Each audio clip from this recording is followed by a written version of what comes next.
Armstrong கொலை வழக்கில் சிக்கும் திமுகவின் எம்பி மற்றும் எம்எல்ஏக்கள் இன்று நடைபெற்ற பேரணியில் இயக்குனர் ரஞ்சித் அவர்கள் வெளியிட்டுள்ள அறிவிப்பால் ஒட்டுமொத்த திராவிட முன்னேற்றக் கழகத்திற்கு மிகப்பெரிய ஒரு பேரிடியாக மாறிவிட்டது. அதாவது பகுஜன் சமாஜ் கட்சியின் மாநில தலைவராக இருந்த ஆம்ஸ்ட்ராங் மர்ம நபர்களால் வெட்டி படுகொலை செய்யப்பட்ட சம்பவம் நாடு முழுவதும் பெரும் பரபரப்பையும் அச்சத்தையும் ஏற்படுத்தியது. மேலும் 11 பேர் கொலை செய்யப்பட்ட சம்பவம் அன்று இரவே காவல் நிலையத்தில் சரணடைந்தது மேலும் பரபரப்பை ஏற்படுத்தியது.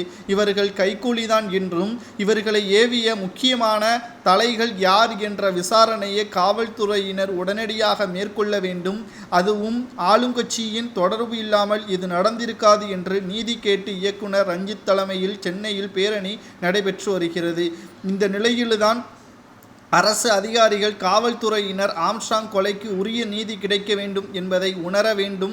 ஆம்ஸ்ட்ராங்கை ரவுடி என்று கூறி சமூக வலைதளங்களில் எழுதிய அயோக்கியர்கள் யார்? முதலில் பாஜக எழுதியது, அடுத்தது திமுக ஐடி விங் எழுத தொடங்கியது. அதிகாரத்திற்கு எதிராக குரல் கொடுப்பவர்கள் ரவுடிகளா என்ற கேள்விகளையும் தற்பொழுது இயக்குனர் ரஞ்சித் அவர்கள் தெரிவித்திருக்கிறார். அப்படி சொன்னால் நாங்கள் ரவுடிகள் தான் என தெரிவித்திருக்கிறார். ஆம்ஸ்ட்ராங் இல்லை என்றால் யாரும் இன்று தற்பொழுது வக்கீல் முடிந்திருக்காது என்றும் விடாமுயற்சியாக அவர் நீதிக்காக போராடியதற்கு கிடைத்த பரிசுதான் அவருக்கு மரணம் என்றும் தற்பொழுது அவர் தமிழக அரசை கேள்விகளை கேட்டுள்ளார். அது மட்டுமல்ல, நாங்கள் அரசியலற்று இருக்கலாம், ஆனால் அரசியல் அறிவு உடையவர்களாக மாறும் பொழுது நாங்கள் சொல்வதை நீங்கள் கேட்கும் நிலைமை மாறும் என ஆவேசமாகவும் கூறியுள்ளார். பிரியா ராஜன் மேயராகவும் கயல்விழி செல்வராஜ் அமைச்சராகவும் எப்படி ஆனார்கள் என்பதை புரிந்து கொள்ள வேண்டும். பிரியா ராஜன் திமுகவில் இருப்பதால் அவர் மேயர் இல்லை, ரிசர்வேஷன் இருப்பதால் தான் பிரியா ராஜன் மேயராகவும் கயல்விழி செல்வராஜ் அமைச்சராக பதவி கிடைத்தது. மேயர் பிரியா ராஜன் மற்றும் அமைச்சர் கயல்விழி செல்வராஜ் இருவரும் ஏன் ஆம்ஸ்ட்ராங் கொலைக்கு குரல் கொடுக்கவில்லை?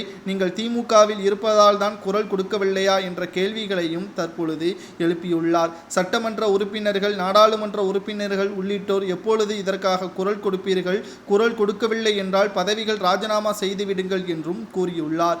இந்த சூழ்நிலையில்தான் சென்னையில் மணிமண்டபம் கட்ட வேண்டும் என்றும் ரஞ்சித் அவர்கள் தற்பொழுது கோரிக்கை ஒன்றையும் வைத்துள்ளார். திமுகவின் தூண்டுதலின் பெயரில் தான் இது நடந்திருக்கும். அதாவது முக்கியமான சில அமைச்சர்கள் பதவியை பயன்படுத்தி ஆம்ஸ்ட்ராங்கின் கொலைக்கு உடந்தையாக இருந்திருக்கலாம். இதை தீவிரமாக சிபிஐ துறையினர் இந்த வழக்கை கையில் எடுத்தால்தான் உண்மை கிடைக்கும் என்று ரஞ்சித் அவர்கள் கேள்விகளை எழுப்பியிருக்கிறார். மேலும் ஆம்ஸ்ட்ராங்கின் கொலை வழக்கில் ஆம்ஸ்ட்ராங்கை ரவுடி என்று முத்திரை குத்திவிடக்கூடாது என்றும் அவர்கள் தற்பொழுது பேரணியை சென்னை முழுவதும் ஏற்படுத்தி இருப்பது, போலீசும் தற்பொழுது குவிக்கப்பட்டிருப்பது பெரும் பரபரப்பை ஏற்படுத்தியுள்ளது.